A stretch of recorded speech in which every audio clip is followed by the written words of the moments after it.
And when you start paying a mortgage, and when you start paying a light bill, and when you start contributing positively to society, then come and talk to me.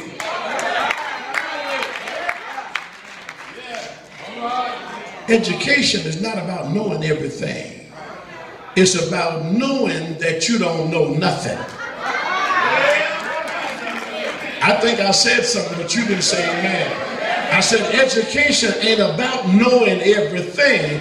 It's about finding out that you really don't know nothing. Because the more you learn, the more you find out you need to learn. Am I right about it? One thing for sure, as we are sitting in class, we learn a lot of stuff.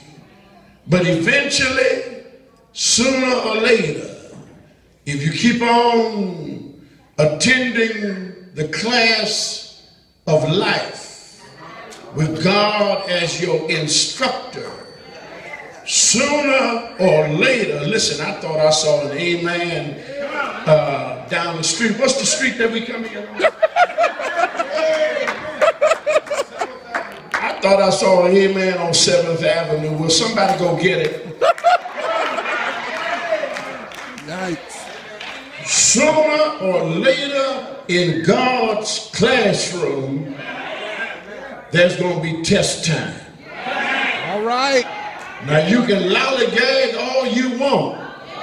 You can pass notes, chew gum, eat sunflower seeds, always hanging out in the hallway, greeting your friends and chatting with everybody, texting each other in class. By the way, text me an amen up here while you're at it. I saw the glow in your face and it didn't look like heaven.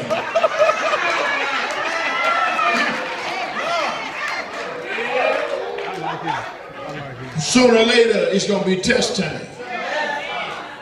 And what we need to remember is that test time there is no rules about test time. All right. It's a nice teacher that tells you on Monday it's going to be a test on Friday. That's right. Yeah. She just being nice to you. That's right. But the teacher can test you anytime she get ready to. Talk to me, somebody. I said the teacher can test you when she get ready.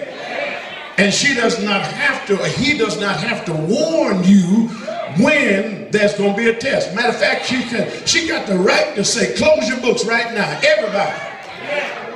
I'm getting ready to give you a pop quiz right now. And a lot of times, the reason why we fail tests is because we were doing something else while the lesson was being taught. Woo! All right. I'm not talking about reading, writing, and arithmetic right now. I'm talking about mountains in your life. I'm talking about valleys in your life. I'm talking about the ups and downs that you should be prepared for if you had been paying attention in class. Talk to me, y'all. Because after all, a good teacher ain't going to test you on something that we haven't gone over already. That's right. And so the question is, every Sunday, what are you doing in church? Woo! While your pastor is preaching, while your pastor is ministering, while Sunday school is going on, where are you when Sunday school is going on? Where are you on prayer meeting night? Where are you when the revival is going on? I know you're here tonight, but where are you when the lesson is being discussed? Because whatever you're going through right now, you wouldn't be going through it if God didn't know that he had already tested or taught you on it and prepared you for it. Because God will never put you through something that he has not prepared you for.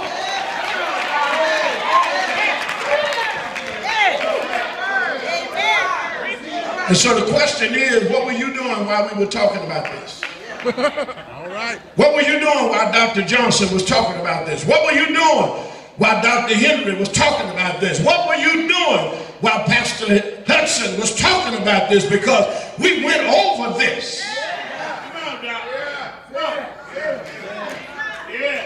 And what you always got to know, don't ever get comfortable just because ain't been no test in a long time. Because the longer you go without a test, the closer you are to one. All right. I just said something. Amen. You can't think that there will never be a test. Listen, there is no testimony without a test. There is no exaltation without examination. There is no progress without problems. You will have some mountains. You will have some valleys. And anybody who is a Christian that thinks that you're going to make it into this life and out of this life without some trouble, you are sadly mistaken. Yes, sir. Job said that man born of a woman is of a few days and full of trouble. That's the book. And so do not ever expect your life to be problemless. All right. It might be less problems. All right. All right. But it ain't going to be problemless. Yes, sir. It might be less mountains. All right. But it ain't going to be mountainless. All right. All right. It might be less trials, but it ain't gonna be trial-less. All right. It might be less trouble, but it ain't gonna be trouble-less. All right. Because after all, you don't know whether you got the real stuff or not unless it's been authenticated. I wish I had some help in here. If you left your amen at home, you still got time to go out to the car, run on and get it. I'll stay here and wait till you get back. Because I ain't got nothing to do.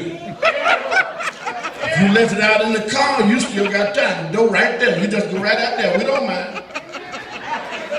Parking lot right there. Go out there and get the amen and bring it on back in here. Because by now, everybody ought to have at least one amen.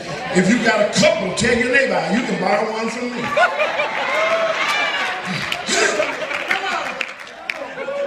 Yes, sir. Because test time gonna show up and you don't ever know where it's coming from. All right. And you don't ever know how heavy it's gonna be. And you don't ever know how intense it's gonna be.